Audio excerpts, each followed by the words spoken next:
I always know when Cuthbert is about to make a scene. His left nostril twitches slightly as if he smelled something unpleasant. It's a little signal I first noticed when he was 10 and broke his father's pocket watch. Now, 42 years later, I watch the same wince as he glared at me across the table. My fingers gripped the fork tighter. I knew I'd committed the unpardonable sin of voicing my opinion at dinner. Maybe the new boat can wait until you pay off your car debt, I said in my softest voice, the one I use for difficult clients in the accounting department of Transit Express, where I'd worked for 32 years before retiring. Euphemia, whom everyone called Effie, tensed beside her husband. Her thin lips pressed into a string. She always looked like she'd just eaten something sour, especially when she looked at me. Mom, Cuthbert said, as if he were talking to a child, we've been over this. In my job, it's important to maintain a certain image. Property appraiser for the county tax assessor's office. The way Cuthbert said it, you'd think he was on the Supreme Court. I lowered my gaze to the plate of salmon I'd cooked myself. The fish was dry. I knew Effie would notice that. Grandma, can I have some more juice? My grandson Isambard's voice broke the rising tension. I smiled at him, the only one in this house who seemed genuinely pleased by my presence. Of course, Izzy. His name is Isambard, Mother, Cuthbert corrected immediately. We've discussed this before. I got up to refill Isambard's glass, which I had the right to call Izzy until that fateful day when Effie decided it was too plain a name for their son. Our little Amaryllis, who just turned 7, threw her fork on the floor. I don't want to eat that nasty stuff. See, even Marie can't eat it, Effie muttered, glancing at the salmon. I silently bent down, picked up the fork, and put it next to the sink. Then I pulled a clean one from the drawer and handed it to my granddaughter. If you don't want the fish, sweetie, you can just eat the vegetables, I suggested. Amaryllis can eat what she wants, Effie interjected. She had a good lunch at school. I suppressed a sigh. 67 years old and still hadn't learned to keep her mouth shut. I crossed the kitchen to return to my seat, but no sooner had I sat down than Cuthbert set down his wine glass with a clatter. We're booking the Silver Line boat, this Saturday. He looked at me defiantly, as if I wasn't his mother but a taxpayer trying to hide the basement. I slowly lowered myself into the chair. Cuthbert, I'm just concerned. Concerned about what? He interrupted. About how we're spending our money. You don't know anything about the money I make. I felt my cheeks flush with embarrassment. When did it start? When did my son start talking to me like that? It was a gradual slide, slow as a glacier, but just as inexorable. Maybe the day I agreed to move in with them to help with the kids after Amaryllis was born?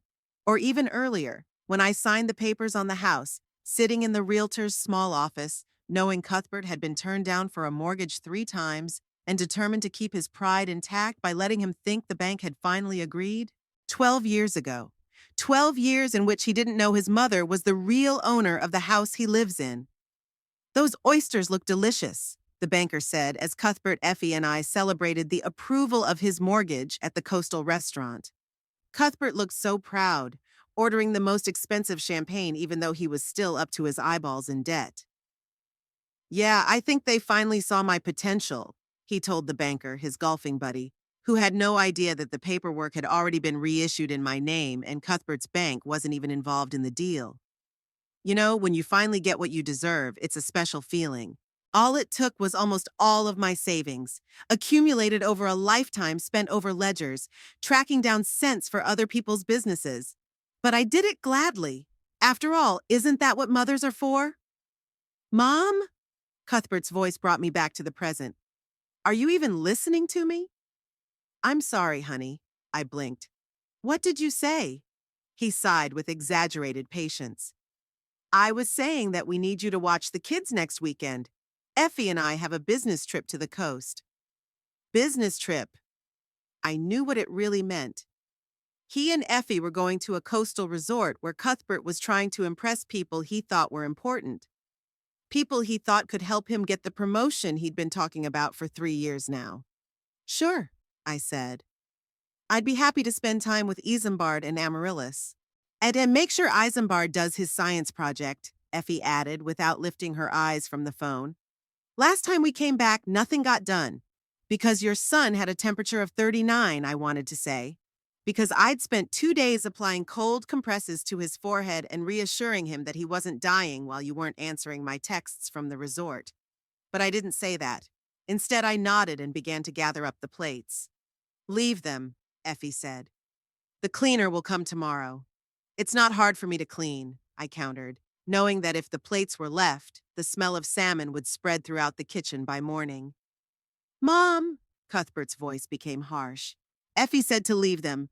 I set the plates back down, feeling like a scolded student. Whatever you say. Isambard looked at me sympathetically. His 10-year-old soul seemed to catch the humiliation in this little exchange. I winked at him, trying to show him it was okay. Who wants to see the new show? Cuthbert asked, getting up from the table. Dad bought a new projector for the patio. We can have an evening viewing. A new projector? The words came out before I could stop myself. Didn't you buy a TV last month? Silence. Heavy threatening. Effie looked at me, her pale blue eyes narrowed as if she'd spotted a cockroach on her designer shoes. Cuthbert wanted to surprise the kids, she said quietly. But apparently some people can't help but spoil things. I didn't mean to... I started. Yes, you did, Cuthbert interrupted, his voice dangerously quiet. You always do this, Mom. Always trying to make me feel guilty for spending my own money. I just think that maybe I should be more careful with... With what? He raised his voice. With my finances? With my house? With my family? Children. I looked at Isambard and Amaryllis, who were watching us with wide-open eyes. Maybe not here. No. Cuthbert slapped his palm on the table, making Amaryllis jump up. I want them to hear it too.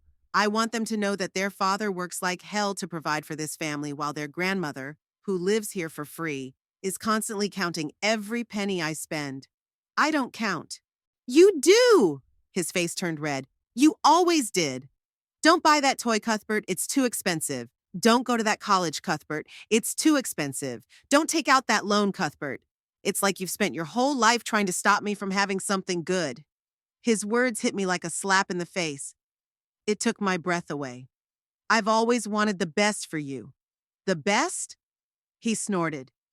You have no idea what the best is. You've spent your whole life sitting behind ledgers, counting other people's money. And now you're trying to tell me how to live my life? I stood up, feeling weak in the knees. I think I'd better go to my room. Yes, go. Effie's voice was sweet as honey, but with a metallic tang. We know how you like to go to bed early. Go, Cuthbert repeated, his voice shaking with rage. That's always your answer, isn't it? Avoid confrontation. Pretend the problem doesn't exist. I took a step toward the door, but he followed me. You know what? Maybe you should just leave altogether, he blurted out. Cuthbert! Effie looked surprised, but not particularly concerned. No, I'm serious. He turned to her, then back to me. I'm tired of it. Tired of the constant judgmental looks, of the passive aggression, of you making me feel like a child in my own home, my own house. Those words made something inside me flip. I knew a truth he didn't, but to say it now, in the middle of a fight, it would ruin everything. You're right, I said quietly. Maybe it's time for me to move on. He blinked, clearly not expecting that answer. But then his anger returned with renewed vigor. Yes, you're a nobody here. You think you have a say in how we live, but you don't. Get out of my house. You're nobody here now. His words echoed through the kitchen. Amaryllis began to cry. Isambard sat frozen, wide-eyed. Effie put her hand on her daughter's shoulder, but said nothing. No one. The word burned me like acid, after everything I'd done, after all the sacrifices. I took a deep breath and squared my shoulders. It was time to face the truth I'd denied for so long. My son was no longer the boy I read bedtime stories to, and whose broken knee I kissed to make it feel better. He was a stranger looking at me with contempt. Okay, Cuthbert, I said, surprised at how calm my voice was. I'll leave.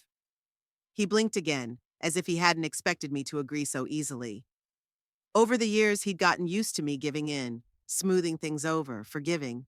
But this time was different. Something inside me had broken, or perhaps it had finally healed. Izzy Marie! I turned to my grandchildren, using the nicknames that so annoyed their parents. Grandma loves you very much. Don't ever forget that. Isambard jumped up from his seat and hugged me.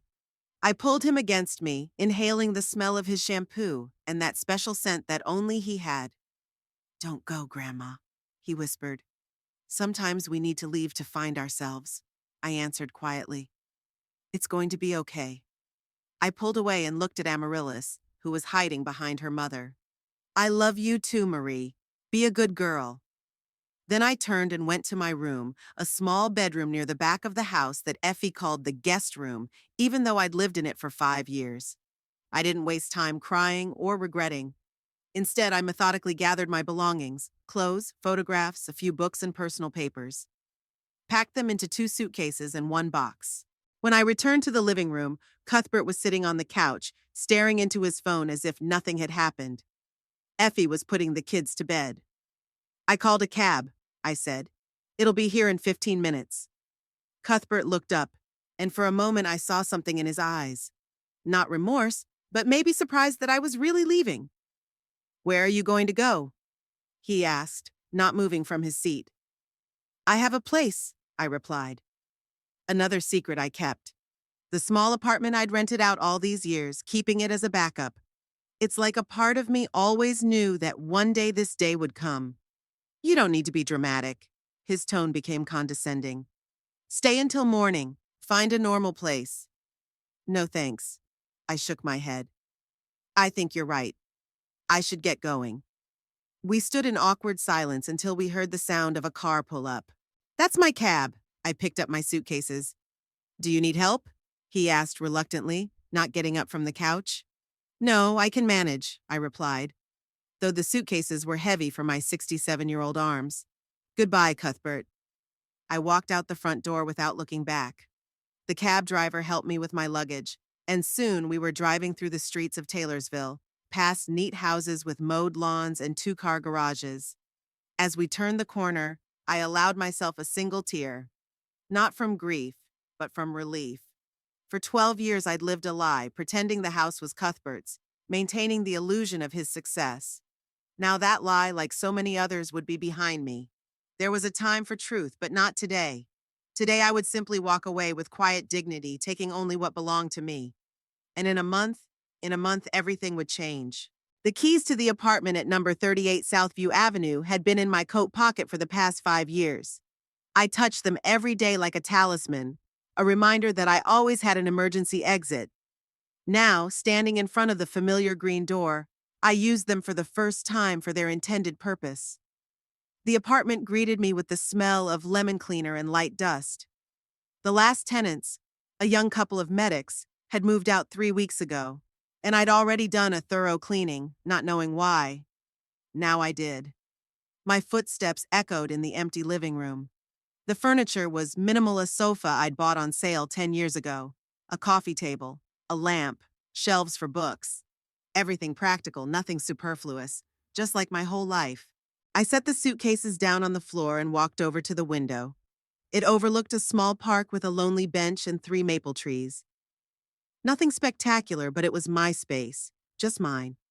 My cell phone jingled in my bag. A message from Isambard. Grandma, are you okay? I miss you. My fingers hovered over the screen. What could I say to a 10-year-old boy? That his father had broken my heart? That I'd kept secrets for so many years they'd become heavier than rocks? I'm fine, honey. Grandma has her own apartment now. Maybe you can come visit when I'm settled in. I sent the message, doubting that Cuthbert or Effie would ever let it happen. But lying to save the day is what mothers do best. That night I slept on the couch, wrapped in an old plaid I'd taken from Cuthbert's house. I had thought of it as Cuthbert's house for so long that I had almost forgotten the truth. Almost. In the morning, the first thing I did was open my old notebook in a worn leather cover.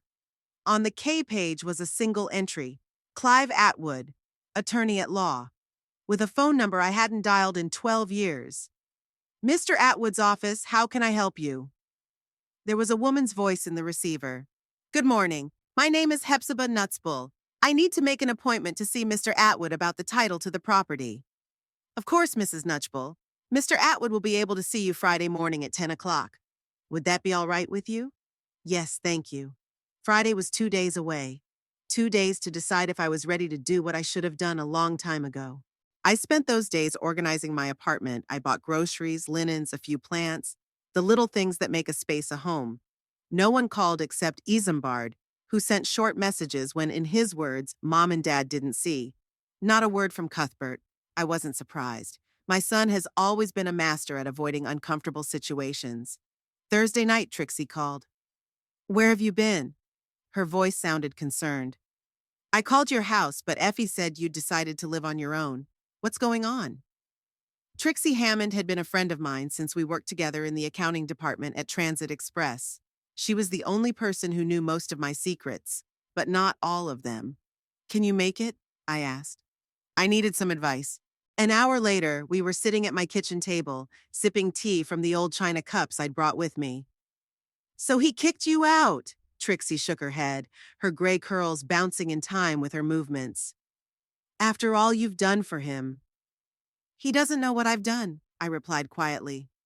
That's the problem. I never told Trixie about who really owned the Cuthbert house. It was a secret I kept too close to my heart. "Hepsy," she covered my hand with hers. "How much longer are you going to let him treat you like this?" There was no judgment in her question, only genuine concern. And yet I felt a pang of shame. "You don't understand." "Yes, I do," she interrupted. "I've seen it happen for years. Cuthbert only calls you when he needs something. Money, babysitting, moral support. And when you need him? Where was he when you had knee surgery 3 years ago?" "He was busy at work." I automatically defended him. "He was at a golf tournament," Trixie reminded me. "I picked you up from the hospital, remember? While your son was playing golf with the bosses." I remained silent, staring at the tea in my cup. Trixie was right. She always was. "Remember Christmas 2 years ago?" she continued. "When you gave Amaryllis that expensive doll she wanted and Effie told everyone that she and Cuthbert had bought it? Effie just wanted Marie to think that her parents give the best gifts and her grandmother doesn't," Trixie finished for me. "And then they asked you to lend them money for a trip to Florida in a month." I sighed. Every episode Trixie had mentioned was neatly stacked in my memory, like old bills I didn't want to look through. $20,000, I said quietly. They'd asked me for $20,000 for a down payment on a new car last year. I gave them the money, and Cuthbert bought a sports model instead of the family car we'd talked about. Trixie raised her eyebrows. "And you're still defending him? He's my son. He's a grown man who should be responsible for his actions." Trixie sipped her tea. "What are you going to do now?" I stood up and walked to the window. There was an elderly couple sitting on a park bench holding hands. I watched them for a second, then turned to Trixie. "I'm meeting with a lawyer tomorrow." Her eyes widened. "Are you finally going to tell him about the house?" My silence was the answer. "Hepsy," Trixie shook her head. "You should have done this years ago." "I know." I turned back to the table. "But I always thought that if he found out, it would ruin our relationship." "What relationship?" Trixie asked bitterly. "The one where you sacrifice everything and he takes it for granted?" Her words hit too close to my heart. I turned away, hiding the sudden tears. "I'm sorry." Her voice softened. "I didn't mean to be cruel. It's just that I hate seeing him treat you like that." "Sometimes I wonder where I went wrong," I admitted. "What I did wrong in raising him." "You didn't do anything wrong," Trixie said firmly. "You raised him alone after Warren died. You did the best you could." Warren, my husband, who died of a heart attack when Cuthbert was only 15. Sometimes I wondered if Cuthbert would have been a different person if his father had been around longer. "Maybe I spoiled him too much," I said, trying to make up for his father's absence. "You were a good mother, Hepsy." Trixie squeezed my hand. "And you still are. But being a good mother doesn't mean letting your child hurt you." We sat in silence as our tea cooled. "You know what the saddest thing is?" I finally said. "I miss my grandchildren. Isambard is such a sensitive boy. And even Amaryllis. Underneath all that spoiling, there's something special about her." "You're being deprived of the companionship of your grandchildren?" Trixie asked indignantly. "No, not really." I shook my head. "It's just, I don't know how things will be after what happened, after what's going to happen. Trixie hugged me tightly before she left. You deserve better than this, Hepsy. Remember that when you go to the lawyer. I stayed up most of the night going over memories in my mind like old photographs. Cuthbert at 8, proudly showing off his first A in math. At 16, awkward and moody after his father died, but still needing me, though he wouldn't admit it. Cuthbert at 22, a college graduate sure the world belongs to him. Cuthbert at 30, with newborn Isambard in his arms, for a moment back to being the boy I once knew. When did he change? Or maybe he'd always been this way and I just didn't want to see it. In the morning, I wore my best suit, a dark blue one with a pearl brooch on the lapel. I had my hair neater than usual. When I looked in the mirror, I thought I was seeing Hepzibah Natchbull, who had spent 30 years checking the books without missing a single mistake. Methodical, thorough, relentless. Clive Atwood's office was in an old brick building in downtown Taylorsville. The receptionist, the same woman who'd spoken to me on the phone, ushered me into an office that smelled of leather and old books. Clive Atwood had aged since the last time I'd seen him, but his handshake remained firm. Mrs. Nutchbull, he pointed to the chair across from his desk. It's good to see you again, though I suppose the circumstances are not the most cheerful. I'm afraid so. I sat down, straightening my skirt on my knees. What can I do for you? I pulled a folder of papers out of my bag, all organized with colored dividers. 12 years ago, you helped me buy a house for my son, I began. A house on Briarwood Lane, 32. Yes, I remember that deal, he nodded. It was an unusual situation. You bought the property in your own name, but you let your son think he owned it. That's right, I nodded. Now it was time to clear the air. Clive tilted his head slightly. May I ask what's changed? I took a deep breath. My son kicked me out of the house.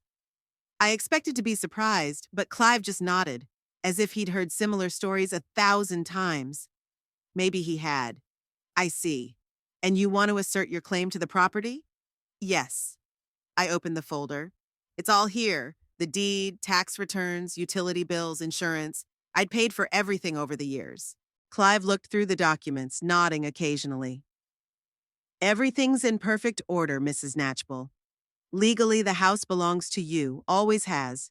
Your son has no rights to it other than what you've granted him. What about his family? I asked. He has a wife and 2 children. That doesn't change your ownership, Clive explained. Although, of course, there are ethical considerations about evicting a family with children. But legally, the house is yours, and you can use it as you see fit. I nodded, feeling a strange mixture of relief and anxiety. What's your advice? Clive leaned back in his chair, folding his arms across his stomach. It depends on what you want to achieve, Mrs. Nutchbull. Do you want to reclaim the house, sell it, or just set some boundaries? That's a good question. What did I want? I had thought about it a lot over the past few days, but I still wasn't sure. I want my son to understand the value of what he has, I finally said. And I want to be treated with respect. Clive nodded understandingly. In that case, we have a few options. We can prepare a notice of your ownership and invite your son to enter into a formal lease. Or we can be more direct and demand rent arrears for all the years he lived in the house rent-free. Rent arrears? That had never occurred to me. Yes, Clive picked up a calculator. At current market prices, rent for a house like this in Taylorsville is about $2,000 a month. Over 12 years, that's... He pressed a few buttons, about $288,000. Of course, we could ask for a lower amount, given the family relationship. I caught my breath. $288,000. The amount seemed unreal. I don't think Cuthbert can pay that much, I said. Probably not, Clive agreed. But it gives us a good bargaining position. We can offer an alternative. Either he starts paying a reasonable rent or he looks for another place to live. I thought for a moment. It seemed fair.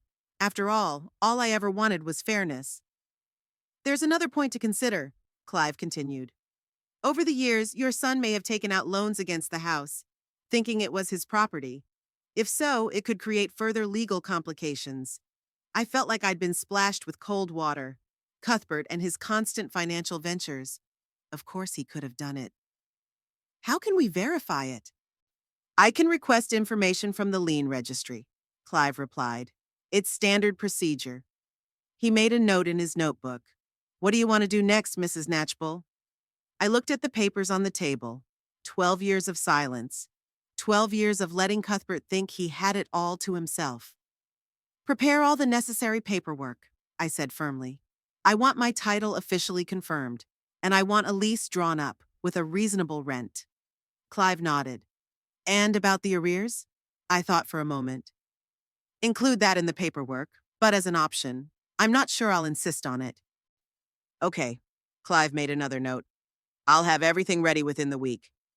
In the meantime, Mrs. Nutchbull, I would advise you not to communicate with your son on this matter. Let the first notice come from me officially. I nodded, feeling strangely relieved to be putting this heavy burden in someone else's hands. Leaving Clive Atwood's office, I felt as if I'd dropped the backpack I'd been carrying all my life. For the first time in a long time, I walked with a straight back, without the usual weight on my shoulders. My phone rang as I got into the cab. Cuthbert's number. I stared at the screen until the ringing stopped. A second later, a message came through. Mom, we need to talk about the kids. Call me. Not, how are you? Not, I'm sorry. Not, I was wrong. Just another request, another need. I put my phone away in my bag without answering. Where are we going? The cab driver asked. To Central Park, please, I answered. I hadn't been outdoors in a long time. I spent the whole day walking around the park, looking at flowers and trees I had never noticed before. I bought myself an ice cream, a small treat I didn't usually allow myself, and ate it while sitting on a bench by the pond. When I got back to my apartment, I found 3 missed calls from Cuthbert and 1 message from Isambard. Dad's mad you're not answering. Can I come visit you? I texted him. Soon, dear. Right now, Daddy and Mommy need time to think things over. That evening, Trixie called. How did it go with the lawyer? Good, I answered. He's preparing the papers. Cuthbert will know the truth soon. And how are you feeling? I thought about it for a moment. Strangely, I feel, free, like I can finally breathe. That's the way it should be, I could hear the smile in her voice. You've lived for others for too long, Hepsy. It's time to live for yourself. After the conversation, I sat down at the kitchen table with a notepad and pen. The accountant in me always liked lists in order. I started writing what I want to do for myself. 1. Travel, Paris, Rome. 2. Learn something new. Photography. 3. Get a dog, a small, calm one. 4. Read all the books I've been putting off for years. 5. Find a way to see my grandchildren independent of Cuthbert. Looking at the list, I felt a rush of excitement I hadn't felt in years. At 67, life wasn't ending. It was just beginning. The next 3 weeks passed in a pleasant routine. I arranged the apartment to my liking, made new acquaintances among the neighbors, and signed up for the local library.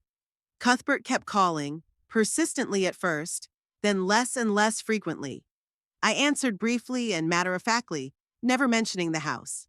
Isambard sent me regular messages about his school, his friends, the new model airplane he was building. In the 4th week, there was a call from Clive Atwood. Mrs. Nutchbull, the paperwork's ready. I'd like you to come over and sign them. Of course, I replied. I'll be in tomorrow morning. There's something else, he said, a note of concern in his voice. I checked the lien registry as we discussed. I'm afraid the situation is more complicated than we realized. What do you mean? Your son has indeed taken out several loans using the house as collateral, without your knowledge or consent, which of course is illegal given that he is not the owner. But there is a more serious problem. The house has been foreclosed on as part of a lawsuit. An attachment. I felt the blood drain from my face. What kind of proceeding? It has to do with the non-payment of several loans and possibly some financial fraud your son is suspected of. I don't know the details yet, but it's a serious matter. I sank down in my chair, feeling my knees go weak. What does this mean for me? To the house? For you personally, nothing, since you weren't involved in these transactions. For the house, it depends on whether we can prove that your son acted without your consent, using property that doesn't belong to him. I'm sure we can do that. We have all the documentation we need. I closed my eyes, trying to comprehend the information. Cuthbert and his financial ventures. I always knew it would lead to problems one day, but I didn't realize how serious. What should I do now? Come back tomorrow as we agreed, Clive said. We'll sign the papers and strategize on how to proceed. Don't worry, Mrs. Natchbull, the law is on your side. After the call, I sat still for a long time, staring out the window at the maple trees in the park. Their leaves were beginning to turn yellow, a reminder that everything is changing, everything is transforming, including me. That night, I made a decision. I would no longer save Cuthbert from the consequences of his actions. I would not sacrifice my well-being for his comfort. For too long, I had let him use me, take me for granted, not appreciate everything I did. Not anymore.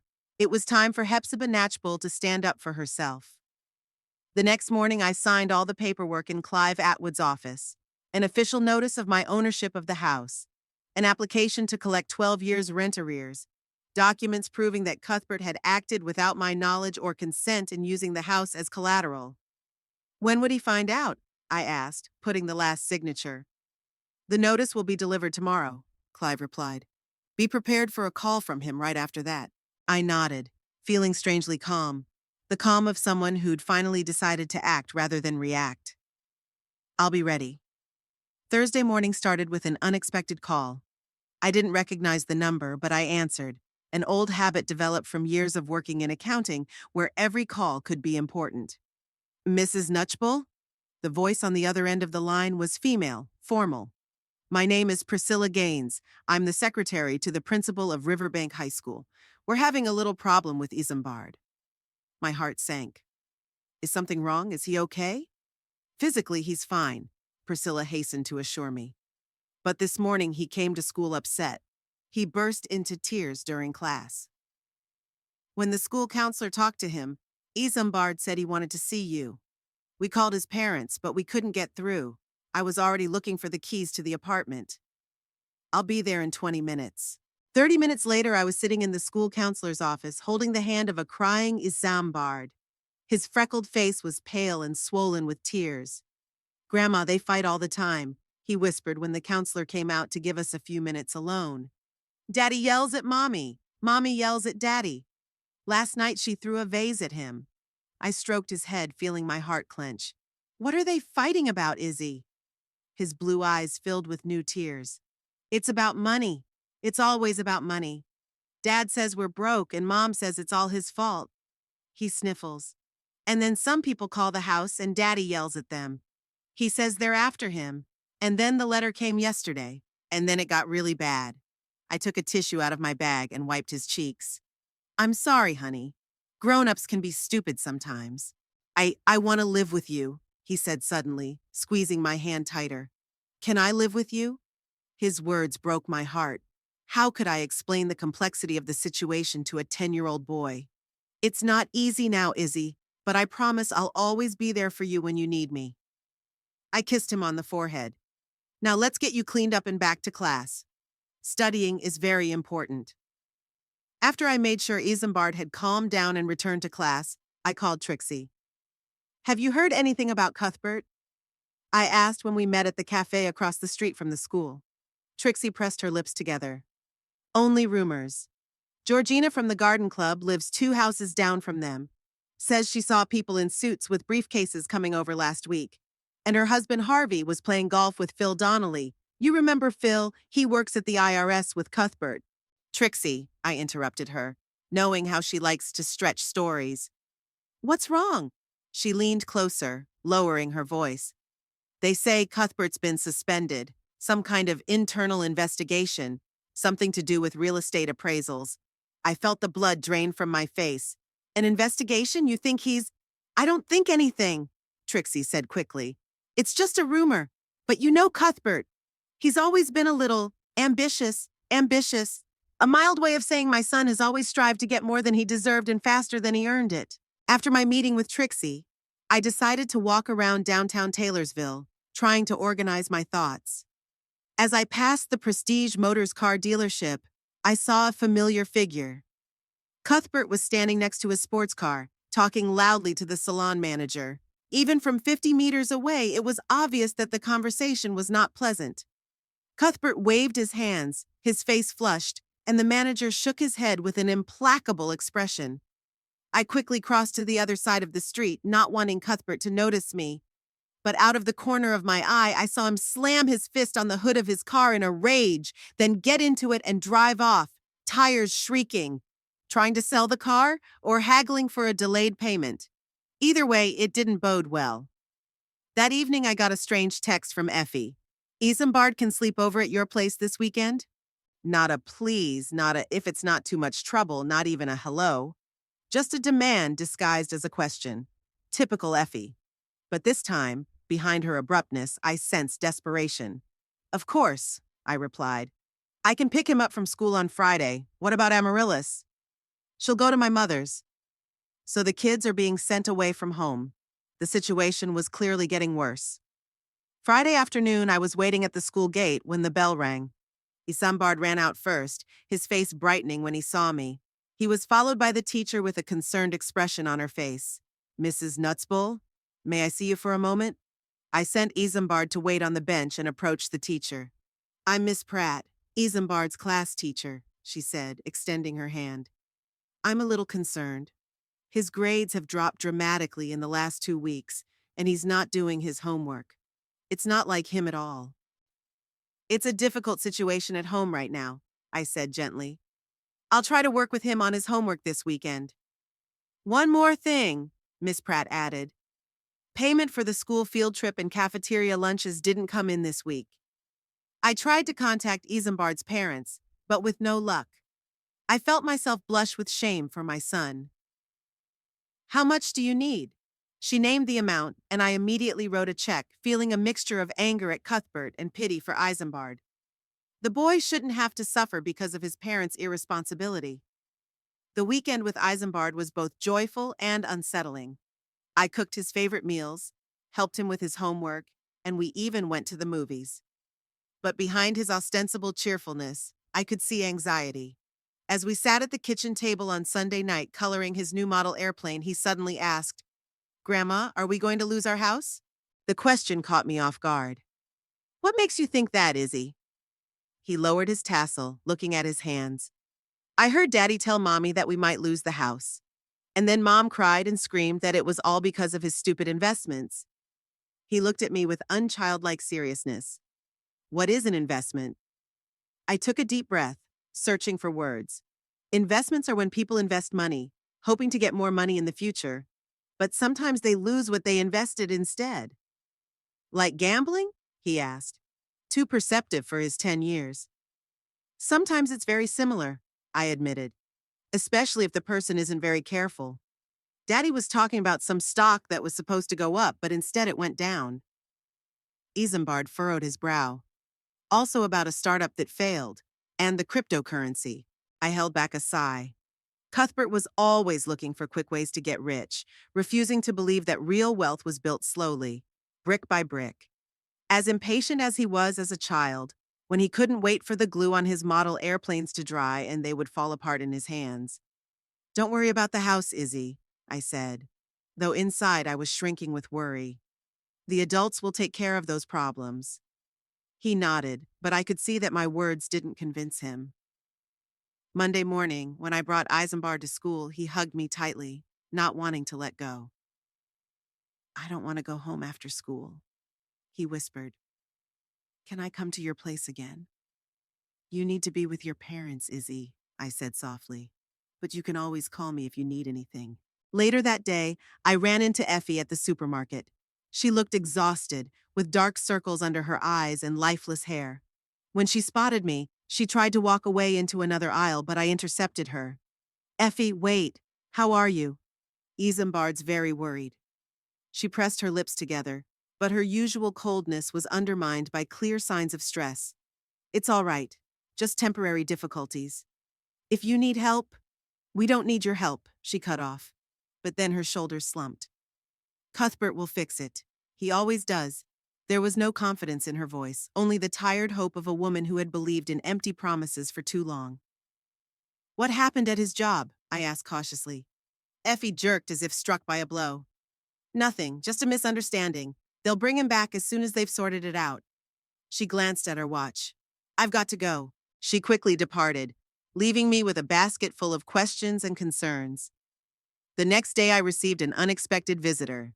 Wendell Pierce, a longtime family friend and attorney who had helped with the probate of Warren's will after his death, rang my apartment doorbell.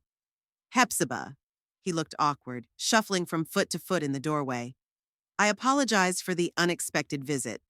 May I come in? I led him into the living room and offered him tea, which he politely declined.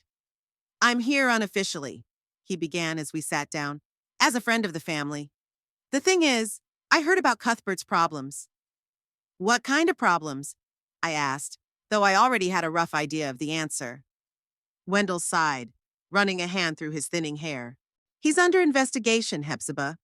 The district attorney's office is looking into him for real estate appraisal fraud.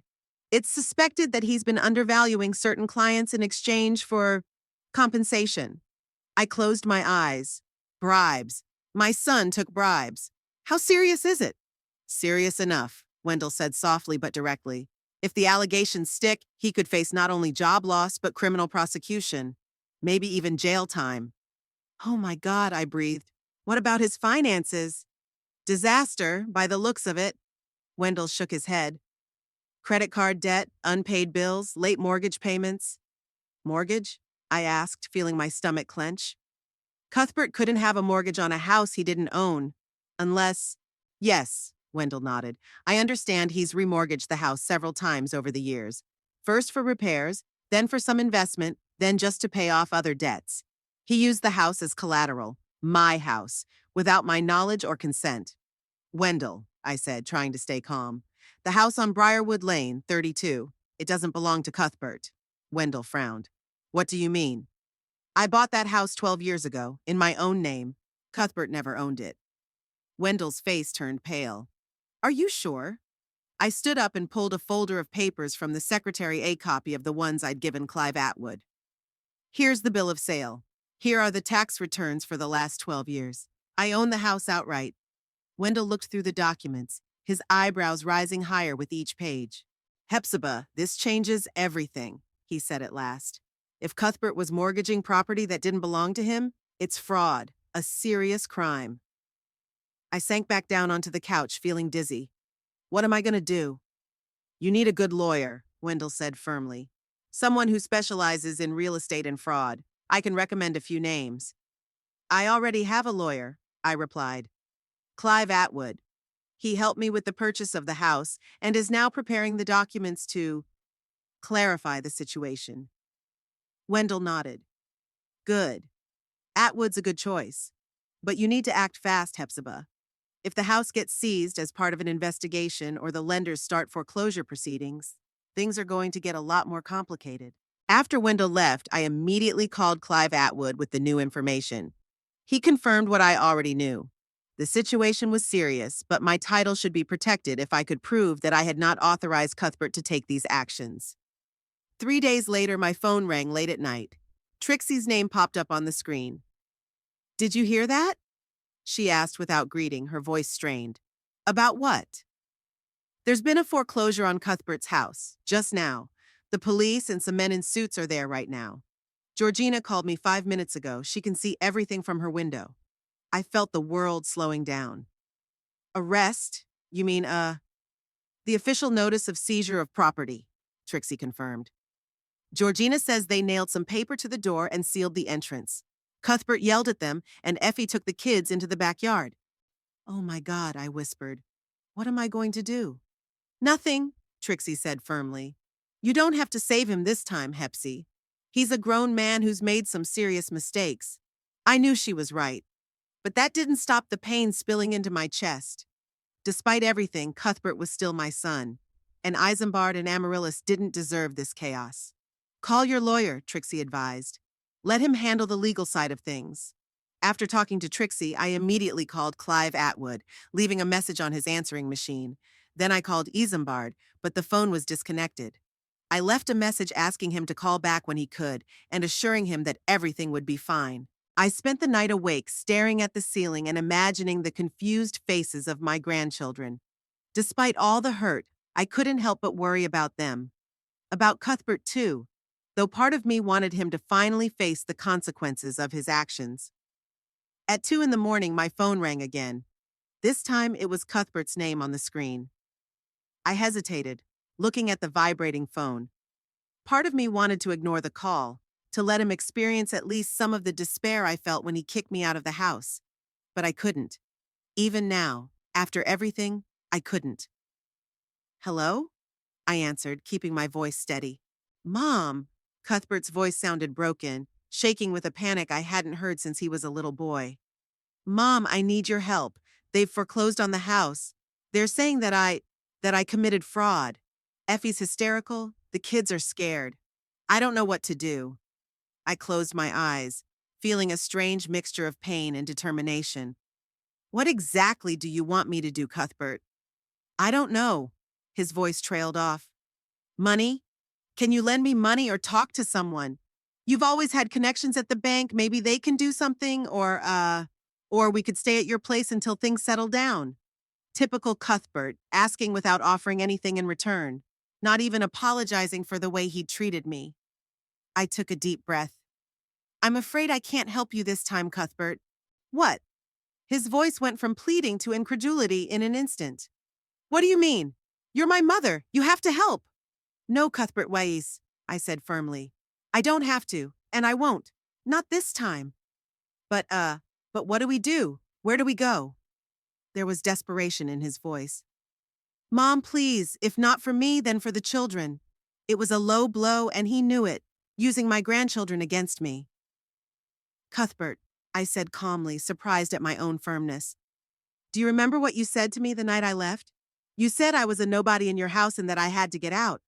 "I was upset," he exclaimed. "That's not what I meant." "I think you did," I countered. "And you know what? It's true. I'm really nobody in that house.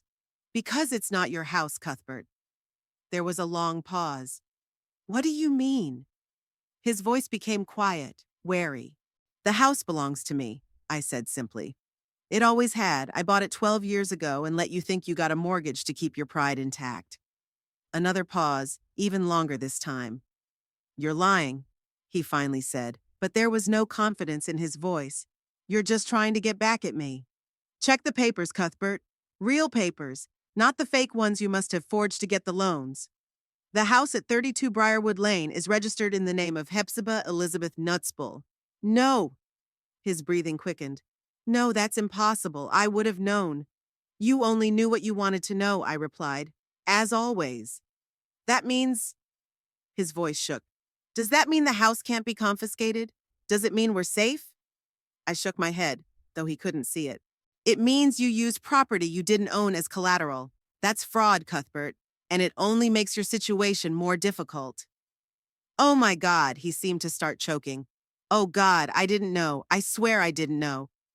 "I believe you," I said quietly. "But that doesn't change what you did." "Help me." His voice dropped to a whisper. "Please, Mom, I'll make it right. I swear, I'll change. Just help me this time." I closed my eyes, feeling the tears run down my cheeks.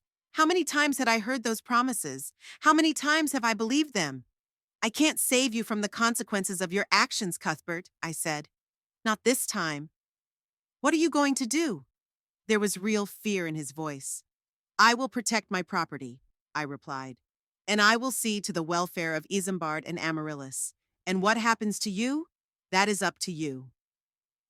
"You can't do this." His voice was suddenly angry. "You are my mother. You're supposed to help me." "I've been helping you your whole life, Cuthbert," I said tiredly. "And look where it's gotten you. It's time you learned to stand on your own 2 feet." "I'm broke," he shouted. "I could go to jail, and you're talking about standing on your own 2 feet?" "Yes," I answered firmly. "That's exactly what I'm talking about." "Damn it, Mom, don't do this." His voice broke. "Please, I'm begging you." I felt my heart tearing apart. Despite everything he had done, he was still my son. The boy I held in my arms when he was in pain. The boy whose tears I wiped away. But he was also the man who kicked me out of my own home. Who used me for years and then discarded me when I dared to object. Who took bribes, forged documents, and lived beyond his means without caring about the consequences. 10 o'clock tomorrow morning, I said calmly. My lawyer will be at the house with my title deeds. We'll meet there and discuss what to do next. Mom, good night, Cuthbert. I ended the call, feeling strangely calm. For the first time in a long time, I didn't feel like a puppet in my son's hands. For the first time, I was the one holding the strings. I put the phone down on the bedside table and closed my eyes. Tomorrow would be a tough day, but I was ready for it. Ready to finally stand on my own 2 feet and demand the respect I deserved. I woke up well before dawn, after a restless sleep. My thoughts swirled around my upcoming meeting with Cuthbert. For so many years, I had kept the house a secret, hoping it would keep the peace in our family. Now I realized that maybe that secret was part of the problem, not the solution. I spent the morning methodically preparing myself for the confrontation ahead. I chose my best suit, gray, austere, with a pearl brooch. I styled my hair more neatly than usual. I ate breakfast, toast and tea, though a piece barely made it down her throat. At 9:30, Clive Atwood called. "I'll be at your place in 10 minutes, Mrs. Nutchbull," he said in his smooth, professional voice. "Are you ready?" "As ready as I can be," I replied, looking at my reflection in the mirror, an older woman with a straight back and a determined look I hardly recognized. When Clive and I pulled up to the house at 32 Briarwood Lane, the first thing I noticed was the official seizure notice pinned to the front door. Yellow police tape crossed the driveway. 2 cars were parked on the lawn, a shabby Cuthbert sedan and an SUV I didn't recognize. "Looks like we have company," Clive said, parking at the curb. We got out of the car, and Clive pulled a file folder out of his briefcase. I froze for a moment, staring at the house I'd bought 12 years ago, the house I'd been happy and unhappy in at the same time. "Ready?" Clive asked. I nodded, and we headed for the door. Before we could ring the bell, the door swung open. Cuthbert stood on the doorstep, his face pale and gaunt as if he hadn't slept in days. Behind him, I saw Effie sitting on the couch with an expression of utter despair and 2 men in dark suits standing by the fireplace with an official look. "Mom," Cuthbert's voice sounded hoarse. "You came." I nodded, not trusting my voice. Clive coughed politely beside me. "Mr. Nutchbull, my name is Clive Atwood. I'm your mother's attorney. May we come in? We have some legal matters to discuss." Cuthbert blinked, as if he'd only just noticed Clive. "Yes, of course." He stepped back, letting us in. These are the inspectors from the prosecutor's office. They're looking into, my case." One of the men in the suits stepped forward. "Agent Donahue, District Attorney's Office." He introduced himself, extending his hand to Clive. "And you are?" "Clive Atwood, representing Mrs. Hepzibah Nutsbull." Clive shook the agent's hand. "Who is the legal owner of this property?" There was a heavy silence in the room. Effie looked up sharply, her eyes widening. "What do you mean?" The second agent, who introduced himself as Holt, asked. Clive opened his briefcase and pulled out the paperwork. "The house at 32 Briarwood Lane has been owned by Mrs. Hepzibah Nutsbull since she bought it 12 years ago. Here's the bill of sale, tax returns, and certificate of title." Agent Donahue took the documents and began to look through them, his eyebrows rising higher with each page. "This changes the situation," he said finally, turning to Cuthbert. "Mr. Nutsbull, you claim to be the owner of this house." Cuthbert opened his mouth, then closed it, like a beached fish. His gaze darted between me, the agents, and the documents. "Yeah, I thought I owned it," he finally squeezed out. "Mom never told me." "Mr. Natchbull," Agent Holt interrupted him, "if you've been using this property as collateral for loans without owning it, it seriously aggravates your situation." "He didn't know." I heard my voice, surprised at his calmness. "I never told him I owned the house." All eyes turned to me. "Mrs. Nutchbull," Agent Donahue said slowly, "do you confirm that you purchased this house in your own name, but allowed your son to think it was his property?" I nodded. Cuthbert had been denied a mortgage 3 times. I used my savings to buy the house, but let him think the bank had finally approved his application to keep his pride intact. "Oh my God," Effie whispered from the couch.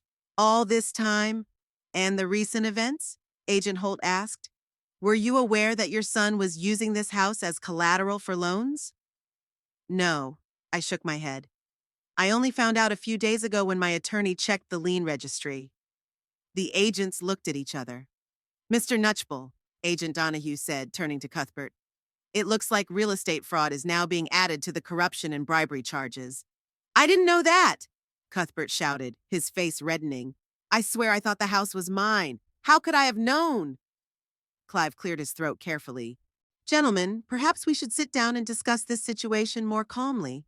There's obviously been a misunderstanding here. The agents agreed, and we all moved into the living room. I sat in the chair across from the couch where Cuthbert and Effie were sitting. The agents took seats on either side of me, and Clive remained standing, acting as moderator of this strange meeting. So, Agent Donahue began, let's get this straight. Mrs. Nutchbull is the legal owner of this house. Mr. Nutchbull, unknowingly, used it as collateral for several loans. Is that a correct understanding? Yes, Clive confirmed. And my client is prepared to provide an affidavit stating that she did not authorize her son to do these things and was not aware of them. You knew all along?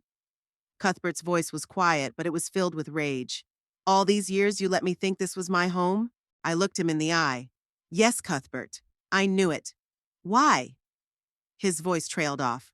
Why didn't you tell me? Because you were so proud that you'd finally gotten the bank's approval, I answered quietly. You were so happy, thinking you'd gotten it on your own. I didn't want to take that feeling away from you. So it was a hoax? His face contorted with anger. All this time you've been deceiving me? I meant well, Cuthbert. The best?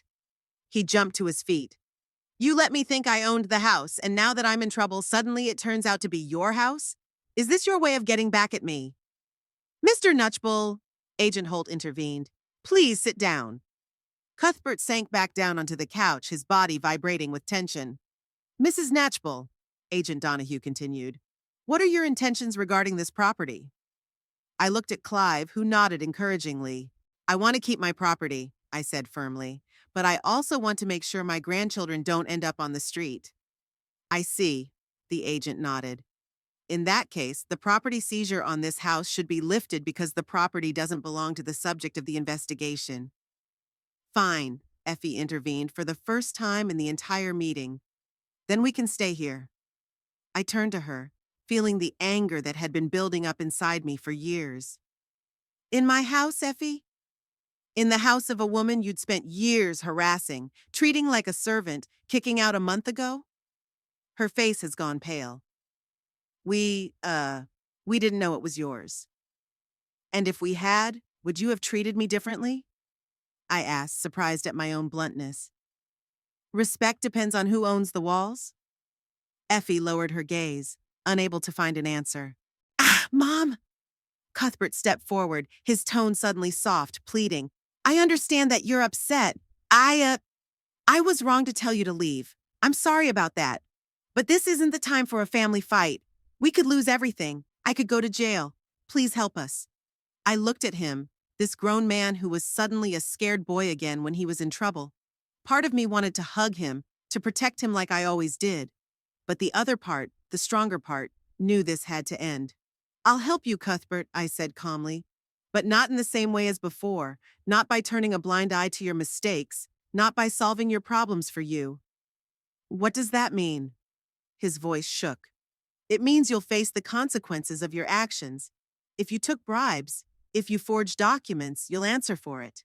I won't interfere with the investigation. But the house belongs to me, I said firmly. And from now on, everyone will know it. Cuthbert leaned back against the couch, his face contorted with pain and anger. Is that what this is about? Did you finally show your true colors? You've been pretending to be a caring mother all this time, but you've been waiting for revenge? Don't be silly, Effie interjected to my surprise. Your mother spent her life savings to buy us a house. She let us live here for free for 12 years. How can you accuse her of revenge? Cuthbert turned to his wife, shocked by her sudden support in my favor. Whose side are you on? On the side of common sense, Effie answered tiredly. For the first time in a long time, The agents glanced around, clearly uncomfortable in the midst of the family drama. Perhaps we should give the family time to talk privately, Agent Donahue suggested, standing up. Mrs. Nutchbull, we will contact you to further discuss your property issues. Mr. Nutchbull, you should report to the DA's office at 10 o'clock tomorrow morning for further proceedings. The agents left, leaving us in a heavy silence. Clive gave me a questioning look, and I nodded, letting him know I could handle it. I'll wait for you in the car, Mrs. Natchbull, he said, nodding politely to everyone present. When the door closed behind Clive, there was an even deeper silence. I looked around the living room, the familiar walls, the pictures, the furniture. Everything so familiar and yet so foreign at the same time. Where are the children? I finally asked. At my mother's, Effie answered. We sent them there yesterday after the agents came. I nodded, grateful that Isambard and Amaryllis hadn't witnessed the scene. What are you going to do? Cuthbert asked, his voice sounding hollow, startled. With the house? I clarified. With everything. He spread his hands. With the house, with us, with me. I took a deep breath. The house would be mine, just as it had always been. As for you, that depends on many factors. Are you going to kick us out? Effie asked bluntly. I looked at her, this woman who had looked down on me for years, who had turned my guest room into a closet as soon as I left, who had told the children to call me Mrs. Natchbull instead of Grandma until I insisted. I haven't decided yet, I answered honestly. But if you stay, things will be different. You'll pay rent, market rent. Rent? Cuthbert exclaimed. You're going to charge your own son? Why not? I parried. You've been taking money from your own mother for years.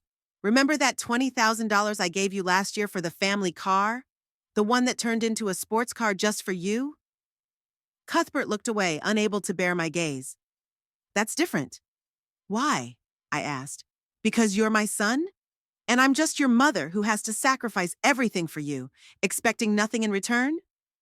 You don't understand, he muttered. I'm in trouble. I'm in serious trouble. I understand perfectly well, I replied. And you know what I also understand, that if I save you again, if I take on all your problems, nothing will change. You'll never learn to take responsibility for your actions. So that's the lesson? His voice filled with anger again. Are you using my plight to teach me a lesson? No, Cuthbert. This is not a lesson. This is reality. A reality we're all going to have to face. Effie stood up suddenly and walked to the window, looking out at the street. We could move out, she said quietly. Find a smaller apartment. Start over. Cuthbert stared at her as if she had spoken a foreign language. Move out? From our house? From your mother's house, she corrected without turning around. A house that was never ours. Are you against me too? His voice trembled. First Mom, now you? Effie turned, her face strangely calm. I'm tired, Cuthbert. Tired of lying, of pretending, of living beyond my means. Maybe this is a chance to change all that. I looked at her in wonder. Never before had I seen such sincerity, such humanity in Effie. Cuthbert shifted his gaze from Effie to me, then back again. You two are in cahoots, aren't you? His voice rose. You're both determined to destroy me? Don't be ridiculous, Effie snorted. We didn't conspire. But for perhaps the first time, we both see the situation clearly. Cuthbert jumped to his feet, his face contorted with rage. This is treason! He pointed a trembling finger at me. You are my mother! You're supposed to support me, not throw me out on the street when I'm in trouble. I've supported you all your life, Cuthbert, I replied calmly. And where have we ended up? You're up to your neck in debt, under investigation, probably on your way to prison. Maybe it's time for a different approach. What approach? He spit it out. Abandon me to my fate? No, I shook my head. Let you work out your own problems. Like an adult. He stared at me for a long minute, his chest heaving. I'll never forgive you for this, he finally said quietly. Never. The words hit me in the heart, but I didn't show it. Maybe, I replied. But I hope that one day you'll understand. I stood up, feeling that the conversation had come to an end. At least for today. I'll contact you through my attorney regarding next steps, I said, heading for the door. In the meantime, I think you both need some time to think things over. I looked around one last time. Cuthbert was standing in the middle of the living room, his shoulders slumped, his face a mixture of anger and despair. Effie was looking out the window again, her profile pensive, almost peaceful. When I stepped outside, I felt strangely relieved, as if the heavy weight I'd been carrying for years had finally been lifted from my shoulders. Of course, there were still many challenges ahead, but at that moment, walking to the car where Clive was waiting, I felt freer than I had in 12 years. How did it go? Clive asked as I got into the passenger seat. Hard, I answered honestly, but necessary.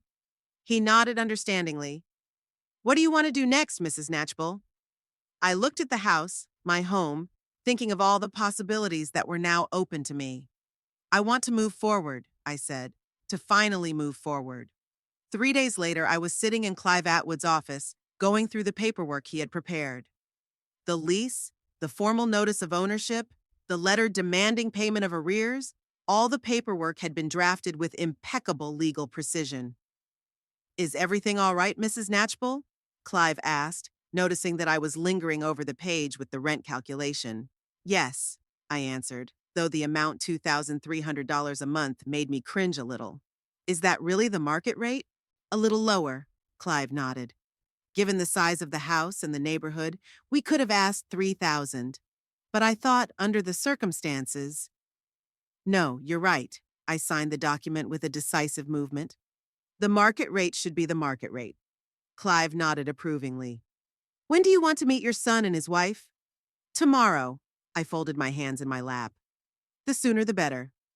In that case, I'll call them and set up a meeting here at the office. That will create neutral ground. I agreed, even though part of me wanted to hold the meeting in my house, to symbolically assert my ownership. But Clive was right. The office would provide a more professional, less emotional atmosphere. In the evening, Trixie called. So, big day tomorrow? There was excitement in her voice. Yes, I replied, settling into a chair with a cup of tea. Tomorrow, I'll officially offer Cuthbert and Effie a choice: pay the rent or move out. And what do you think they'll choose? I wondered, remembering the look on Effie's face at the window, her sudden acceptance of reality. Honestly, I don't know. Cuthbert's too proud to pay me rent, but Effie's more practical. And with Cuthbert being sued and suspended, I sighed. I doubt they can afford anything comparable to my house. Your house, Trixie repeated with satisfaction. It's so nice to finally hear you say that. I smiled, raising the cup to my lips. Yes, my home. It's weird, isn't it? For 12 years it's been mine, but only now am I starting to feel it. What about the kids? Trixie asked. Have you talked to them? Isambard. I felt my voice soften at the mention of my grandson. He called yesterday. They came back from Effie's mother's and he was allowed to use the phone. Allowed? Trixie snorted. As if talking to your grandmother is a privilege, not a right. It's Effie's way. I shrugged, though Trixie couldn't see it. Anyway, Isambard said he missed me. I promised I'd see him soon, regardless of what his parents decided. And Amaryllis? I don't know, I admitted with a slight sadness. She's always been closer to Effie. I'm afraid my granddaughter has already absorbed her mother's attitude toward me. Children are smarter than we think, Trixie comforted me. Give her time. The next day I put on my best suit, navy blue with silver buttons, and headed for Clive Atwood's office. I arrived 15 minutes early to gather my thoughts. Clive met me in the reception area, as impeccably dressed and calm as ever. They're here, he said quietly. They're even here before you. I nodded, feeling my heart start to beat faster. Despite my resolve, the prospect of another confrontation with Cuthbert made me nervous. Are you ready? Clive asked. Yes, I squared my shoulders. I'm ready. When we entered the conference room, I noticed at once how much Cuthbert had changed in the past few days. His usually perfectly pressed shirt was wrinkled, dark circles under his eyes, and stubble on his chin. Effie, on the other hand, looked focused and determined, though tired. Mom, Cuthbert said, standing up. His voice was a mixture of bitterness and hope. Cuthbert, Effie, I nodded to them both, taking a seat across from them. Clive sat down next to me and opened the file folder. Thank you all for your timely arrival. As you know, we're here today to discuss the ownership of the house at 32 Briarwood Lane and how to proceed. We know the house belongs to Mom, Cuthbert interrupted, his voice sounding tired.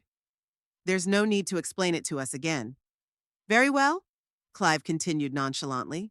In that case, let's get to the point. Mrs. Knatchbull, as the legal owner of the property, offers you two options. He took out the papers and placed them on the table. 1. You can stay in the house by signing a formal lease with a monthly payment of $2,300, which is the market rate for this type of property in your neighborhood. 2.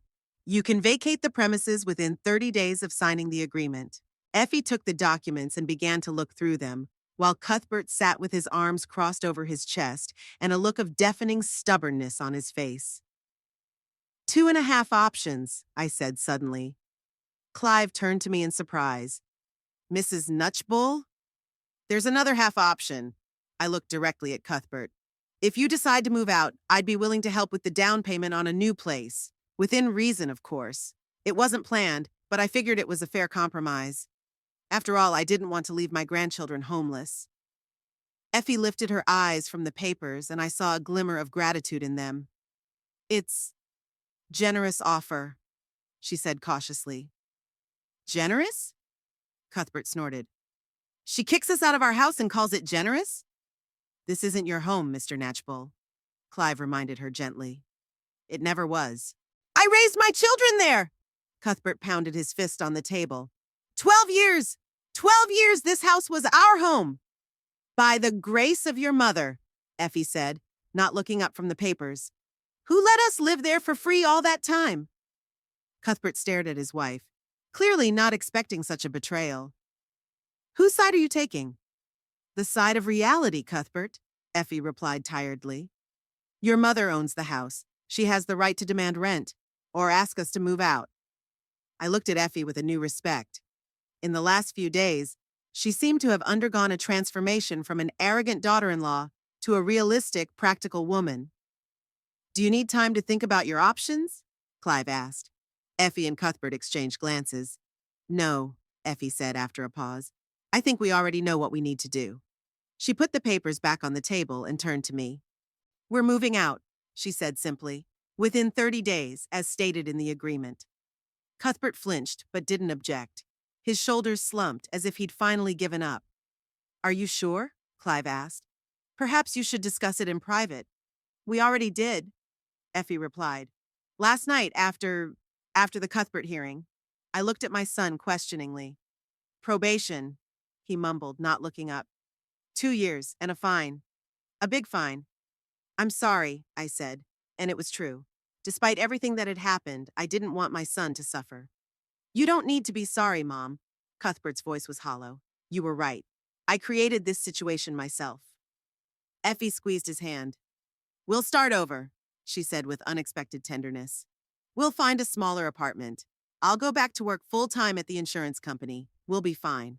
I felt something clench in my chest. For perhaps the first time in my life, Cuthbert and Effie were acting like a real family, supporting each other in times of need. What about my offer to help with the down payment? I asked. Effie opened her mouth to answer, but Cuthbert beat her to it. No, thank you, he said quietly but firmly. We'll be fine on our own. I nodded, realizing it was a matter of pride, the last bastion he could defend. And the children? I asked, moving on to what bothered me most. I'd like to keep seeing them. Cuthbert and Effie exchanged glances again. Of course, Effie said after a pause. They love you, especially Isambard. Thank you. I felt the tension release a little. Clive coughed. In that case, let's sign the exit agreement. He pulled out a document, and Cuthbert and Effie took turns signing it. When the paper reached me, I held my pen over the signature line for a moment. There's something else I'd like to make clear, I said, looking at them both. It's not about the house, but about our relationship. They looked at me expectantly. A lot of things will change after you move out, I said slowly, choosing my words carefully. I won't be your babysitter anymore. I won't be your housekeeper or cook, and I won't be your emergency fund. Cuthbert pressed his lips together but didn't object. I'm still your mother and your children's grandmother, I continued, and I will always love you, but I will no longer allow myself to be used or taken for granted. That's fair enough, Effie said suddenly. We were wrong to treat you the way we did. I looked at her in surprise. It was the closest thing to an apology I'd ever heard from her. Thank you, Effie, I said sincerely. Cuthbert was silent, his face impenetrable. I signed the document and handed it to Clive. What are you going to do with the house? Cuthbert asked suddenly. After we move out. I hesitated for a moment. It was a good question, one I'd been asking myself for the last few days. I hadn't decided yet, I answered honestly. Maybe I'll rent it out, maybe sell it, or maybe I'll move back in on my own. You're not coming back to us, are you? There was a strange mixture of relief and regret in his voice. No, Cuthbert. I shook my head. I'm not coming back to you. That was the end of our meeting. The three of us walked out of Clive Atwood's office, awkwardly saying goodbye on the sidewalk. We'll let you know when we find a new place, Effie said. About the kids. Maybe you could take them for the weekend while we pack? I'd love to. I couldn't hide the joy in my voice. Cuthbert stood silent, looking over my shoulder. As Effie headed toward their car, he finally spoke. I'm still mad at you, he said quietly, for hiding the truth about the house, for not saving me this time. I know, I replied. And I'm sorry you feel betrayed. But someday, maybe you'll realize that sometimes the biggest help is letting a person face the consequences of their actions. He snorted, but didn't argue. Goodbye, Mom, he said, turning to leave. Goodbye, Cuthbert, I corrected.